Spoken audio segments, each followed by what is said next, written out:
Assalamualaikum warahmatullahi wabarakatuh. Nama saya Gideon Alfiansah, mahasiswa Universitas Mercu Buana, Fakultas Ekonomi dan Bisnis jurusan Akuntansi dengan NIM 432190101001. Di video kali ini saya akan menjawab beberapa pertanyaan untuk memenuhi tugas besar 2 mata kuliah Perekonomian Indonesia. Konsep dan tujuan dari kebijakan pemerintah mengenai otonomi daerah sebagai salah satu percepatan pembangunan di Indonesia. Berdasarkan Undang-Undang Nomor 32 Tahun 2004 tentang Pemerintahan Daerah, definisi otonomi daerah adalah hak, wewenang, dan kewajiban daerah otonom untuk mengatur dan mengurus sendiri urusan pemerintah dan kepentingan masyarakat setempat sesuai dengan peraturan perundang-undangan. Tujuan dari otonomi daerah menurut Undang-Undang Nomor 32 Tahun 2004 tentang Pemerintahan Daerah, Pasal 2 Ayat 3 menyebutkan bahwa tujuan otonomi daerah yaitu yang pertama itu untuk meningkatkan pelayanan umum. Dengan adanya otonomi daerah diharapkan ada peningkatan pelayanan umum secara maksimal dari lembaga pemerintah di masing-masing daerah. Dengan pelayanan yang maksimal tersebut, diharapkan masyarakat dapat melaksanakan secara langsung manfaat dari otonomi daerah. Yang kedua itu meningkatkan kesejahteraan masyarakat.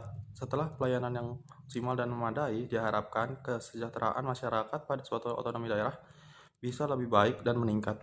Yang ketiga itu untuk meningkatkan daya saing daerah. Dengan menerapkan otonomi daerah diharapkan dapat meningkatkan daya saing daerah dan harus memperhatikan bentuk keanekaragaman suatu daerah serta kekhususan atau keistimewaan daerah tertentu serta tetap mengacu pada semboyan negara kita yaitu Bhinneka Tunggal Ika. Walaupun berbeda-beda namun tetap satu jua. Pertanyaan yang kedua itu, masalah apa saja yang timbul akibat otonomi daerah ini dan kebijakan apa saja yang dilakukan dari pemerintah pusat guna mengatasi masalah tersebut? Permasalahan-permasalahan yang timbul pada otonomi daerah, yang pertama itu adanya eksploitasi pendapatan daerah. Yang kedua, pemahaman terhadap konsep desentralisasi dan otonomi daerah yang belum mantap. Yang ketiga itu penyediaan aturan pelaksanaan otonomi daerah yang belum memadai. Yang keempat, kondisi sumber daya manusia, aparatur pemerintahan yang belum menunjukkan sepenuhnya pelaksanaan otonomi daerah. Dan yang kelima itu terjadinya korupsi di daerah. Untuk menyelesaikan masalah otonomi daerah di Indonesia, ada beberapa cara.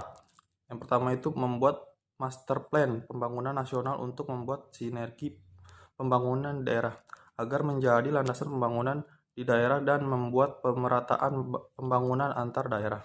Yang kedua itu memperkuat peranan daerah untuk meningkatkan rasa nasionalisme dengan mengadakan kegiatan menanam nasionalisme seperti kewajiban mengibarkan bendera merah putih. Yang ketiga itu melakukan pembatasan anggaran kampanye karena menurut penelitian korupsi yang dilakukan kepala daerah akibat pemilihan umum biaya tertinggi membuat kepala daerah melakukan korupsi. Yang keempat itu melakukan pengawasan perda agar sinergi dan tidak menyimpang dengan peraturan di atasnya yang lebih tinggi. 5. Melarang anggota keluarga kepala daerah untuk maju dalam pemilihan daerah untuk mencegah pembentukan dinasti politik. Yang keenam itu meningkatkan kontrol terhadap pembangunan di daerah dengan memilih mendagri yang berkapitalisme untuk mengawasi pembangunan di daerah. Yang ketujuh itu melaksanakan good governance dengan memangkas birokrasi, mengadakan pelayanan satu pintu untuk masyarakat, melakukan efisiensi anggaran. Yang kedelapan itu meningkatkan pendapatan asli daerah, sektor sumber daya alam, dan pajak, serta mencari dari sektor lain seperti jasa dan pariwisata digunakan untuk kesejahteraan masyarakat. Pertanyaan yang ketiga, berikan penjelasan tentang kebijakan fiskal yang dilakukan oleh pemerintah guna percepatan pembangunan struktural di Indonesia. Kebijakan fiskal adalah kebijakan atau panduan atau landasan yang biasanya dilakukan oleh pemerintah untuk mengatur kondisi keuangan dan pendapatan negara. Untuk percepatan pembangunan infrastruktur, pemerintah memerlukan kebijakan fiskal yang ekspansif agar berdampak pada terjadinya defisit anggaran. Defisit anggaran nantinya akan ditutup oleh sumber-sumber pembiayaan dari dalam dan luar negeri. Sumber-sumber pembiayaan luar negeri akan dipilih secara selektif agar bersifat tidak mengikat dan ongkos biaya yang lebih rendah. Kebijakan yang ditempuh ini untuk mengelola pembiayaan defisit, selain dengan mengarahkan pemanfaatan utang untuk kegiatan produktif dan memberdayakan peran swasta. Selanjutnya pertanyaan yang keempat. Kaitkanlah hubungan kebijakan percepatan pembangunan tersebut bagi peran Indonesia dalam menghadapi globalisasi ekonomi. Kebijakan Indonesia terdapat 5 kesepakatan kebijakan yang konsisten dan bersinergi. Yang pertama, percepatan infrastruktur. Mendorong percepatan infrastruktur akan mendukung tumbuhnya sektor-sektor ekonomi. Yang kedua, perkembangan sektor ekonomi potensial. Mendorong perkembangan sektor ekonomi potensial daerah sebagai sumber pertumbuhan baru yang disesuaikan dengan karakter daerah. Yang ketiga itu perkembangan sektor industri. Mendorong perkembangan sektor industri berdaya saing tinggi. Yang keempat, pengembangan sektor pertanian. Pengembangan sektor pertanian difokuskan pada upaya meningkatkan nilai tambah hasil produksi pertanian. Yang kelima itu pengembangan sektor pariwisata. Pengembangan sektor pariwisata bisa dilakukan dengan strategi penguatan atraksi, akses, dan amenitas sebagai quick wins.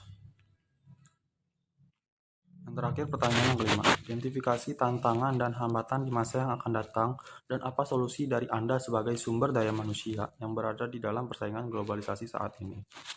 Kehadiran globalisasi adalah sebuah keniscayaan yang tidak dapat dihindari. Seiring dengan kemajuan ilmu pengetahuan dan teknologi menjadikan globalisasi memberikan pengaruh yang cukup besar di segala aspek kehidupan.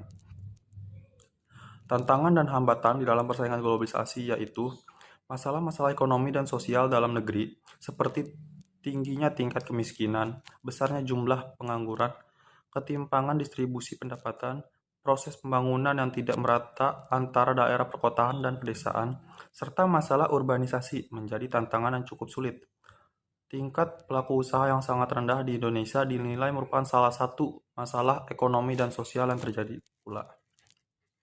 Solusinya yaitu, yang pertama itu meningkatkan daya saing ekonomi. Untuk meningkatkan daya saing, industrialisasi harus dilakukan dalam segala bidang. Hanya dengan industrialisasi, penerapan teknologi produksi yang lebih baik dapat dilakukan. Teknologi produksi adalah syarat utama untuk meningkatkan produktivitas dan nilai tambah. Yang kedua itu, solusinya itu meningkatkan laju ekspor. Indonesia harus bekerja ekstra keras menjadi pelaku perdagangan.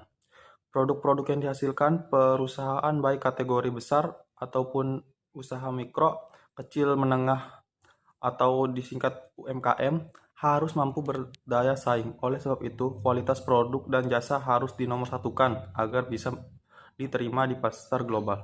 Yang ketiga itu memperdayakan UMKM. Belum kokohnya fundamental perekonomian Indonesia saat ini mendorong pemerintah untuk terus memberdayakan usaha mikro, kecil, dan menengah atau UMKM. Sektor ini mampu menyerap tenaga kerja cukup besar dan memberi peluang bagi UMKM untuk berkembang dan bersaing dengan perusahaan yang lebih besar, cenderung menggunakan modal besar.